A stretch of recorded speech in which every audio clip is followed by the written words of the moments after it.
네, 여러분 안녕하세요. 김민석 전사입니다. 오늘도 출애굽기 말씀을 통해 여러분들과 함께 하나님의 은혜 나누고자 합니다. 이 말씀을 통해서 여러분 한 주간 살아갈 힘을 얻으시고 또 셀 나눔 가운데에 하나님의 은혜가 넘쳐나는 시간이 되기를 간절히 소망합니다. 오늘 본문은요. 출애굽기 2장 11절에서 15절까지 말씀입니다. 본문으로 들어가기 전에 우선 생각해 볼 질문을 먼저 드리겠습니다. 생각하기입니다. 하나님의 시기를 알 때까지 기다려 본 적이 있는가? 여러분, 하나님의 시기, 하나님의 때를 알 때까지 기다려 본 적이 있으십니까? 아브라함은요, 하나님의 뜻을 알 때까지가 모리아산에 도착했을 때였습니다. 아브라함은 그 이전까지 하나님이 어떤 뜻을 가지고 계신지, 어떤 마음을 가지고 계신지 알지 못했습니다. 그리고 모리아산에 도착했을 때, 이삭을 번제로 드리려고 했을 때, 그때 하나님이 준비하신 양을 가져다가 제물을 드리를 통해서 하나님의 때를, 하나님의 시기를 알게 되었습니다. 여러분들도 여러분들의 삶 가운데서 하나님의 시기, 때, 언제까지 기다려 본 적이 있으십니까? 오늘 이 질문에 대해서 곰곰이 생각해 보시면서 오늘 본문으로 넘어가 보도록 하겠습니다.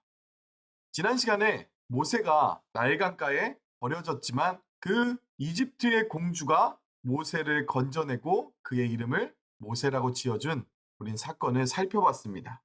그래서 이 공주의 아들이 된 모세는요, 애굽 왕국에서 40년을 지냅니다.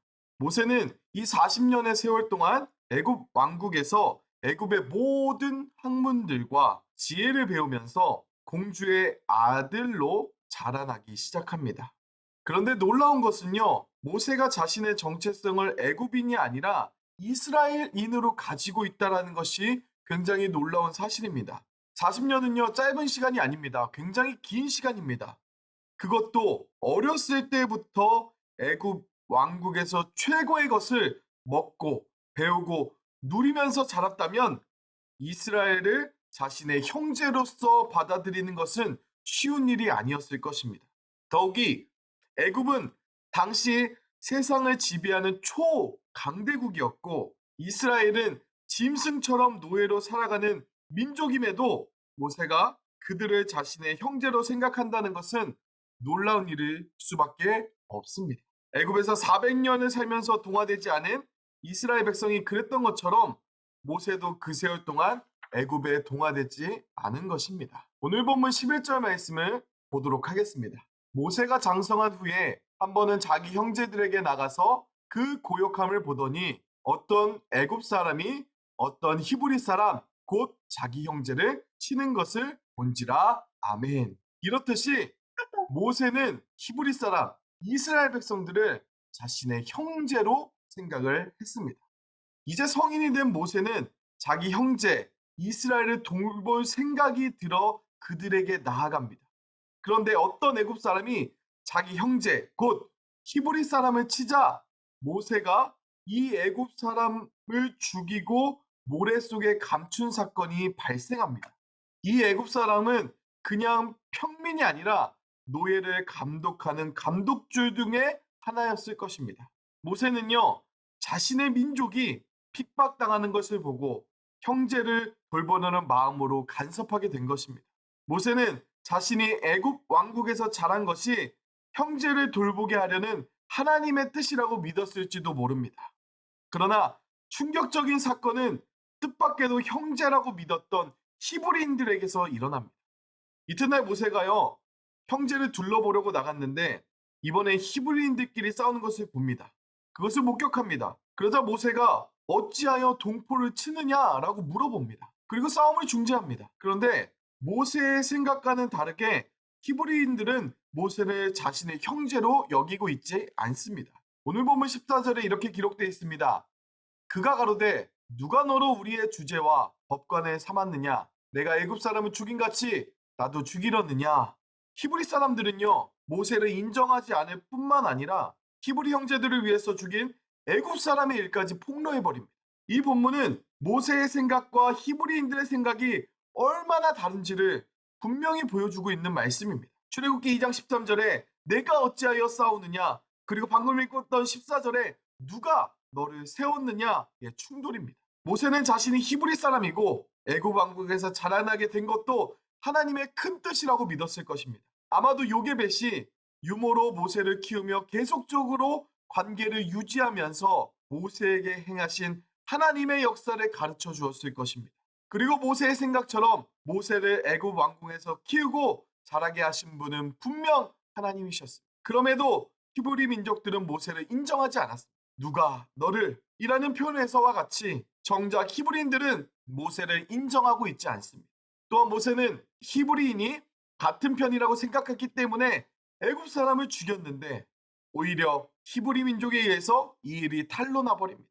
이것은 모세에게 굉장히 충격적인 일이었을 것입니다. 자신이 형제로 여긴 민족에 의해서 배신을 당한 사건입니다. 더욱이 이 폭로는 40년간 인정되었던 모세의 삶을 뿌리채 흔들어 버렸습니다. 이 일은 곧바로 애굽 왕 바로에게 알려졌습니다. 그래서 바로는 모세를 죽이고자 했습니다. 감독자를 죽이는 것은 바로 바로 왕에 대한 심각한 도전이었기 때문에 그렇습니다. 결국 모세는 애굽을 떠나서 미디안으로 도망가게 됩니다. 여러분 생각해 봅시다. 모세의 실패는 무엇 때문인 것 같습니까? 분명 모세는 하나님의 뜻에 따라 애굽 왕국에서 40년을 지냈습니다. 또한 히브리인의 정체성을 가지고 자신의 형제를 돌보는 일을 게을리하지 않았습니다. 그럼에도 모세는 위기를 맞았습니다. 그 이유는 무엇입니까? 모세가 자기의 정체성을 잃지 않고 살았음에도 불구하고 인생의 큰 위기를 겪게 된 것은 그가 하나님의 때를 기다리지 못했기 때문에 그렇습니다. 이 한 번의 실수가 결국 모세를 애굽이 아닌 미디안으로까지 도망가게 되는 사건이 돼버린 것입니다. 모세를 기르신 분이 하나님이라면 모세는 하나님의 뜻을 기다려야 했습니다. 권위는 사람으로부터 나오는 것이 아니라 하나님으로부터 나오는 것입니다. 애굽 왕국에서 40년간 모든 학문과 지식을 배운다고 해서 권위가 주어지는 것은 아닙니다. 하나님이 세우시고 하나님이 하실 때까지 기다리셔야 합니다. 그런데 모세는 지금 자신의 힘을 의지하여 형제들을 돌볼 수 있다고 생각했습니다. 하나님의 힘이 아닌 자신의 능력으로 행한 것이 모세의 실수이며 실패입니다. 모세의 방법은 하나님의 방법이 아니었고 모세가 이스라엘을 돌보려 했던 때는 아직 하나님의 때가 아니었습니다. 사도행전 7장 25절 말씀을 읽어드리고 오늘 말씀을 마치겠습니다. 그는 그의 형제들이 하나님께서 자기 손을 통하여 구원해 주시는 것을 깨달으려고 생각하였으나 그들이 깨닫지 못하였더라. 아멘. 모세의 실수, 모세의 잘못은 자신이 돌볼 수 있다. 자신의 권위와 자신의 능력으로 할 수 있다라고 여긴 것입니다. 하지만 하나님의 때가 있고 모든 권위는 하나님으로부터 나온다는 그 사실을 여러분 기억하시면서 한 주간을 살아가시는 우리 귀한 개봉의 모든 청년들이 되기를 바랍니다. 본문을 위한 질문입니다. 첫 번째, 이스라엘 백성들이 자신을 도우려는 모세를 거절한 이유는? 두 번째, 모세가 실패한 이유는? 오늘 말씀을 잘 다시 한번 들어보시고 이 두 가지 질문에 답변해 보시길 바랍니다. 나눔을 위한 질문입니다. 내 힘만 믿고 일하다가 실패한 경험이 있다면 나누어 보자. 또는 여러분 본문을 통해서 새롭게 깨달은 것이나 내 생활에 적용되는 점을 셀에서 나누어 주시길 바랍니다.